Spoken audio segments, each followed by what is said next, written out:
Good morning, guys. What a beautiful morning waking up in Zakanaka. We were about to leave just after hooking the trailer and getting everything packed up. We had a big elephant bull walking through the campsite, like literally 5 meters away from the car. We are on our way to the Kwai community campsites, but we're going to go through from Zakanaka, passing Fourth Bridge, going through the tall trees or the dead tree island. It's a fantastic morning. It's about 23 degrees Celsius. I think it's going to be fun.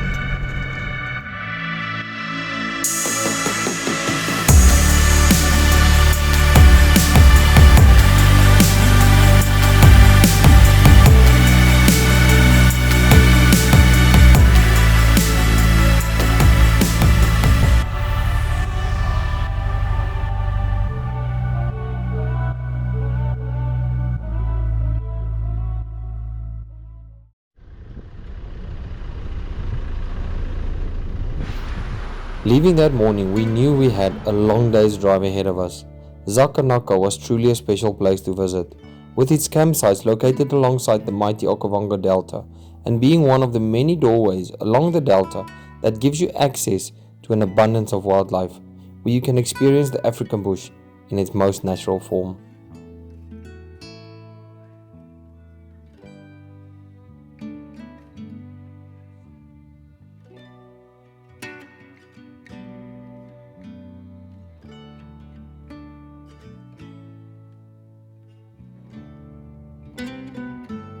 Along the way, we found ourselves having to go around or sometimes to cut through a whole family of elephants.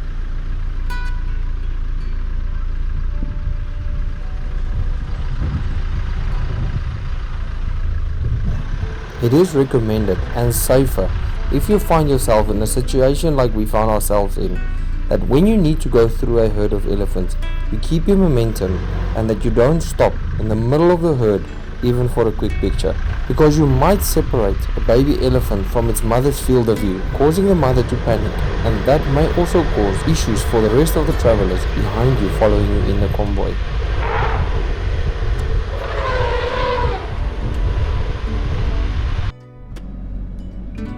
Ja, ek stem saam maar, soos wat ons gesê het. Kwai. Ons hy is hier reg. Dis op die einde. Hi there, guys, just bear with me for a moment. I usually don't do this, but for the next 5 to 6 minutes I'm gonna go on a little bit of a rant. If you guys want to watch it, please do, because I'm sharing a bit of my experience that I had visiting these different campsites over the last 2 visits, or the 2 years that we visited Zakanaka or the Moremi area. So yeah, I'm talking a bit. Please excuse the camera noise or the sound of my voice. There was a lot of outside noises and shaking and rattling going on, so I tried to correct it with voice correct, but or noise corrections. Bear with me. I think it's crucial to hear what my thoughts were on the different campsites, and if you're planning on visiting, at least it would give you a bit of a better idea or understanding on what to expect and what the difference would be between the different campsites, and if you visit, what to expect. So please guys, thanks if you want to watch it. Otherwise, you can skip 5 to 6 minutes. Enjoy. So basically what we just discussed and what our opinion is that when we would come again to the Moremi, which is fantastic, you know, to be at Moremi, but it is as if the campsites which are by the North Gate, the Kwai North Gate from SKF or SKL, they are much more established, and it's more like, it's a more central point when you come into Moremi. So if you're camping at North Gate by the Kwai area there, got about 35 something odd kilometers going to the community, so you can drive 30 something kilometers there for the day to spend time there and, you know, film wildlife, and there's abundance of wildlife. Then you've got another, what we did today was 41 kilometers to go all the way to Zakanaka campsites. So you're rather centralized when you're camping by the northern side, or by the north gate in Kwai. And weighing the experiences that we had now, my personal opinion is Zakanaka is beautiful. You got the hippos. I mean, the hippos were 6-7 meters from our campsite last night when we went to bed. But the ablutions, which are, you basically share 5-6 campsites per ablution, and that is just, you know, too little ablutions for too many people, especially like we had at the first 2 days. We booked campsite 9 and 10, and we had a full group that actually took our campsite. When we got there, they were there, even though we booked our campsite or our trip in March and paid for it.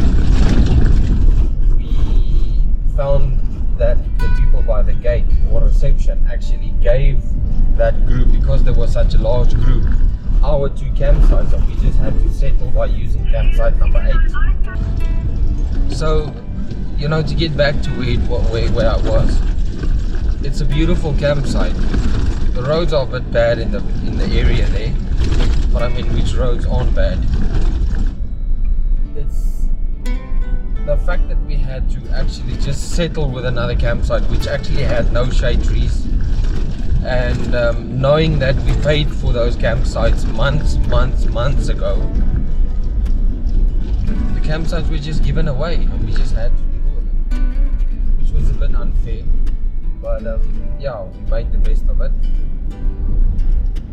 But still, the campsite 9 and 10 that was taken from us, or that was, you know, given to somebody else, was actually a little bit of a blessing in disguise. So it was a bit of a blessing in disguise, seeing that campsite 10 and 9 was actually further away from the ablutions. And the bad thing of being that far away from the ablutions, yes, we've got all the, you know, necessities, you know, all our cubicles and portable toilets and all of that, showers and everything. It's easier when you know that there is ablutions to just use the ablutions. But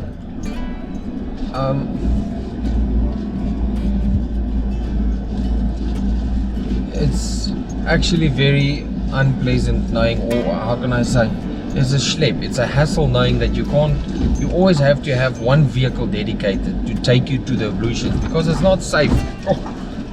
Because it's not safe to, you know, walk around there, especially having the hippos just walking in your campsite. And this morning we had an elephant passing through, so now you have to actually, you see, the rest of the group, we can all pitch our tents and set up the camp, but there's always one vehicle that you just can't pitch your tent until tonight when you're done showering.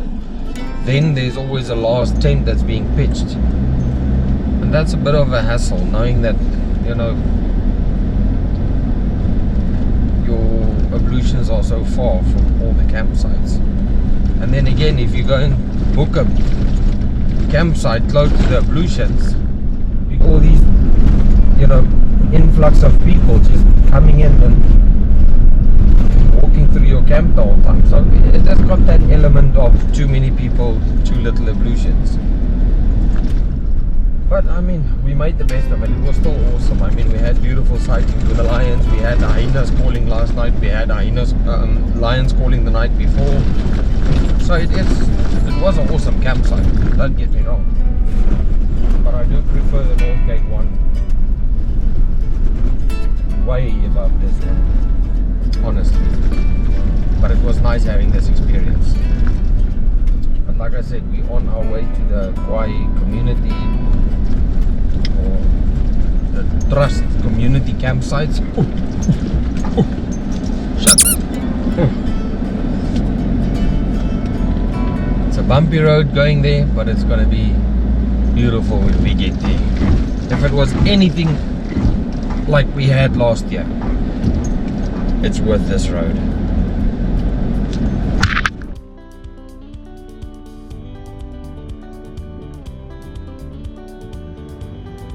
Reaching our first water crossing of the day, I wasn't too sure of what to expect, and before I knew it, I was through the water without any problems.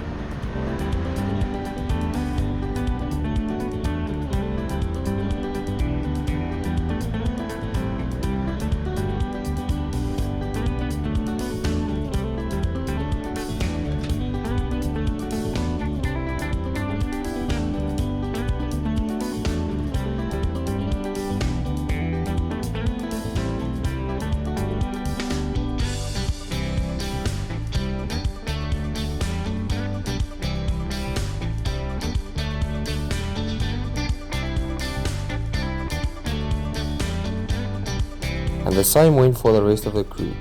No problems at all.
This area leading to the north gate was surprisingly void of wildlife.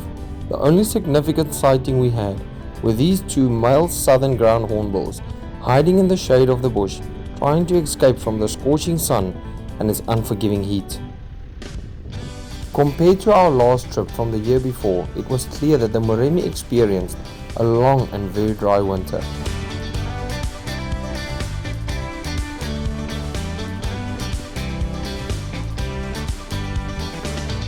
Especially crossing this North Gate Bridge leading to the Kwai village, we noticed that the Kwai river had very little water, to no water at all.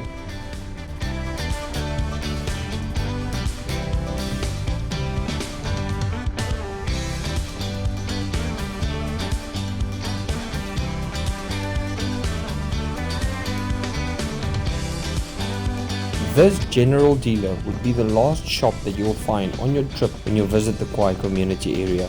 Please note that this little shop is very limited and only has a few everyday necessities, but if you're lucky you might find an ice block or two. We actually had to book and pay for a few ice blocks that we had to come and collect the next day, that had to come all the way from Mount, which was over 120 kilometers plus through the Moremi Game Reserve.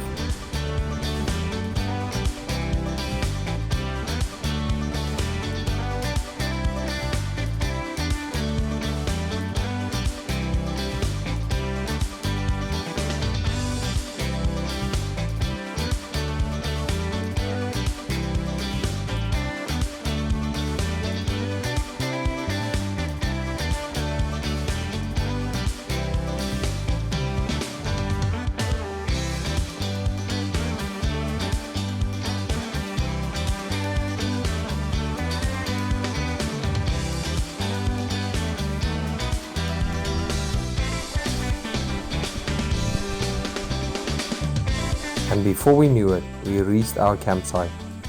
This was the exact campsite that we had used the year before. And the good thing about this one too, it wasn't too far away from the showers and the bathrooms.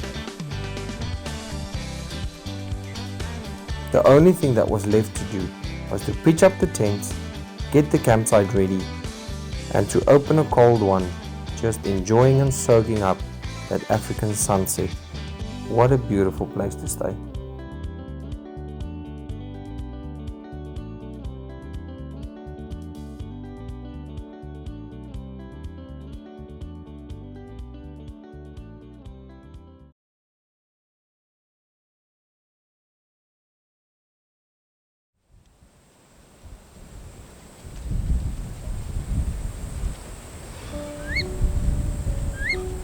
This was our first morning waking up at Kwai, and we had decided that we would head north in the direction of the Zavuti Chobe entrance, where we heard lions calling the whole night long. This area of the delta has a large number of predators, so keeping an eye out, you will be sure to find traces where the prey met the predator. It is evident that this young zebra had encountered one of these predators and fortunately lived to see another sunrise. And here she was, only 30 minutes into our morning drive, and we had our first lion sighting for the day. It was a young lioness. but sadly she was alone. It wasn't evident that she had any injuries, but she might have fallen ill. And as quick as we saw her, she was gone. And for the rest of the time that we spent at Kwai on this trip, we had never seen her again, so we don't have any idea of what happened to her.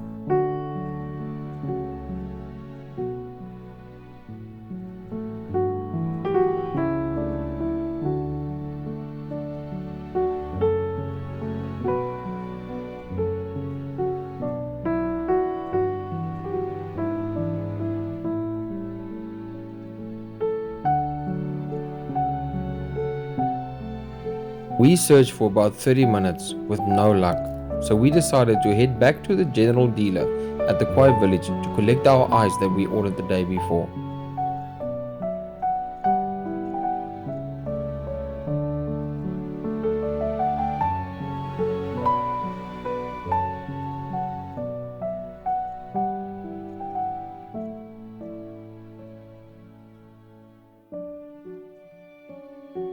And as we got back to the Kwai community campsites, we were greeted by a beautiful female leopard.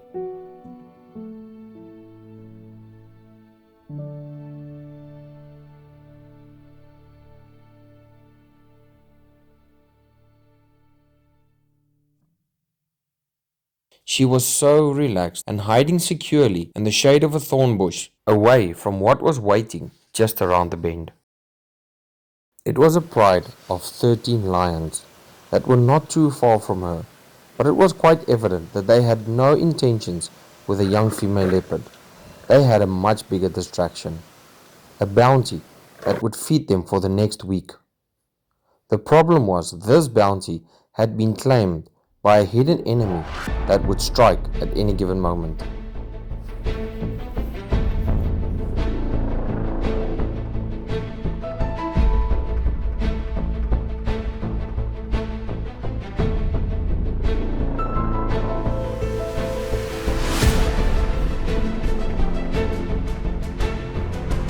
Pushing all fears aside, and I'm sure with a little bit of hunger motivation, the bounty had to be stolen.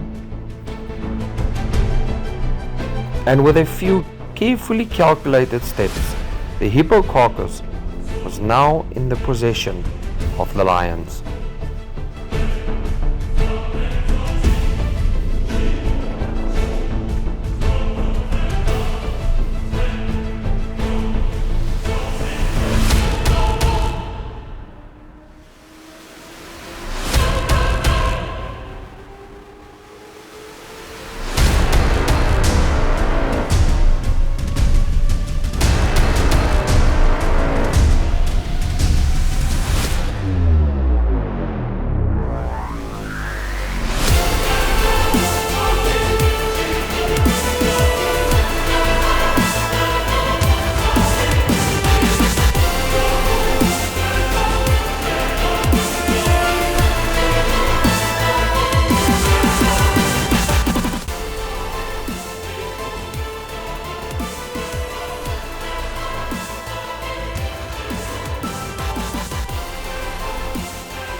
A quick decision had to be made, because falling into this water would mean a second victim to the dangers lurking beneath these murky waters.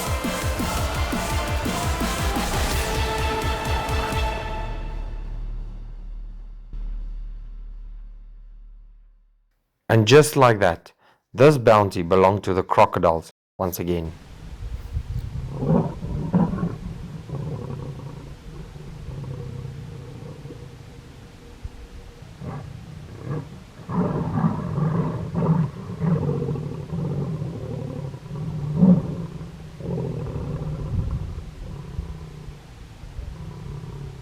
This back and forth exchange carried on for the rest of the day, but at the end, the carcass had floated into the side of the river, giving the lions the final victory.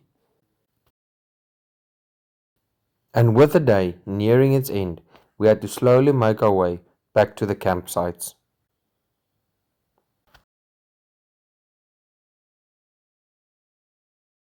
What an awesome day!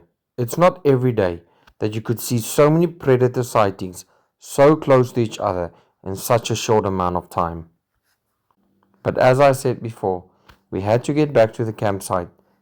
It was very, very hot. We just wanted to open up the awnings, relax, and try and cool down after a long day of extreme temperatures. Even this little Franklin found a place to relax in the cool, wet sand under a dripping tap at the back of our camping trailer.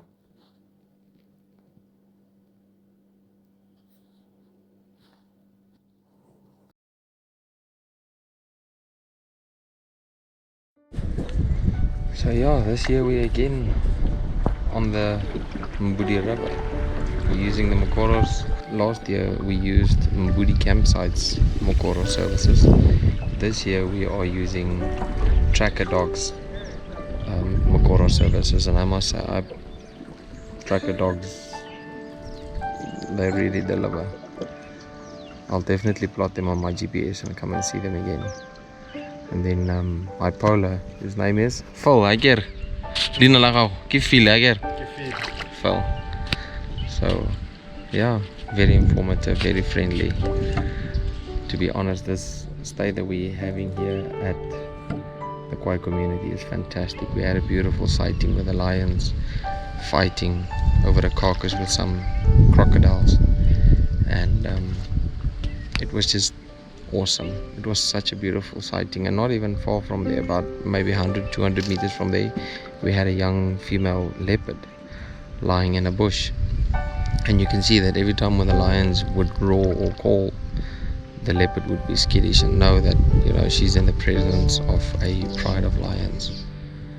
But it was, like I said, awesome. Such a beautiful sighting. We had hyenas coming into the campsite every night to come and see if they can't have a little bit of a snack or something that we might have left, you know, next to the braai or on one of the tables. But that's a very important reason why we need to clean the campsites, and why I would recommend that you clean your campsites before you go to bed. Pack away the camp chairs, make sure that you've got nothing else lying around, because you do have wild animals walking through your camp. I even had, about 4:45 this morning, I had a large hippo grazing 10 meters from the bakkie, and unfortunately it was a bit too dark to see, and the trail camera was actually set inside the campsite, not around the campsite. So yeah, but there is nothing as peaceful as sitting on this river, just soaking up the sun and soaking up this Okavango Delta bush. It is a beauty that I can't explain or describe. It is just awesome. This is genuinely a must, and it's 350 pula per person. It's really worth it. It's 100% worth it. I would, like I said, highly recommend it. I would highly recommend it. So yeah,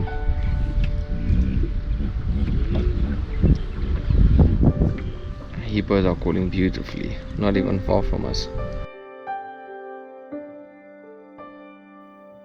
Just around the next bend, Phil steered us right to the edge of a pool, and in this pool was a pod of about 6 to 7 hippos. This was an awesome experience, seeing the hippos up close. While on land, hippos are not very territorial, but in the water they can be very unpredictable and dangerous. And soon we turned around and we made our way back to where we had started our Mokoro excursion. Along the way, we met a small family of elephants with a tiny baby elephant trailing behind. It was at this point where one of our fellow polars informed the group that they have been observing this young one whom had suffered from an illness, and that we would probably be the last people who might still see it alive. It might be very sad, but this is nature preserving its balance. Drought, natural bushfires, and illnesses usually leave death and destruction, but there is always new life and fresh beginnings following right behind. On our way back, we had to go through a herd of elephants playing in the shallows of the Mbudi River.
Guys, we're just done with our little boat cruise with the Mokoros here by Tracker Dog.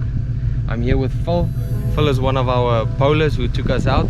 They've also got some campsites here which are wonderful. It's right on the... Which river is this one? Mbudi River. The Mbudi River. Yeah. So yeah, I've got Phil here. If you guys want to come, please check Phil.